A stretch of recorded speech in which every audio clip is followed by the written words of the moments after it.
Native apps have their own sets of pros and cons. A native app is going to have the look and feel of Android because it's going to be built natively. A native app is going to use Android specific tools and IDEs. This could make it easier to develop a native application because you have more support and more tooling that's designed for the Android framework or Android platform.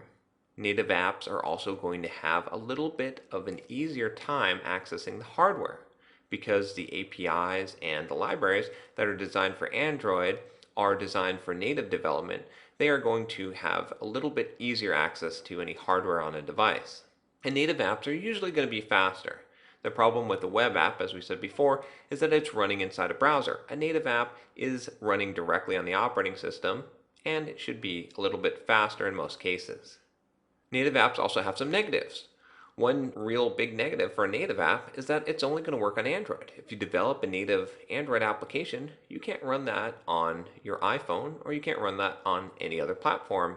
You might have to develop your application on those platforms as well.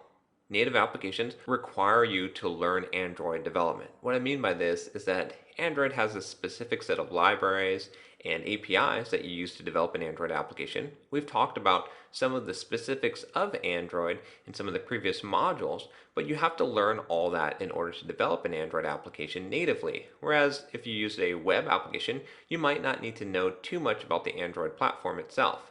And native apps do require the user to install. And with installation comes updates, and this can be a bit of a hassle. A web app can be a little bit easier in that regard because you can just go to a website.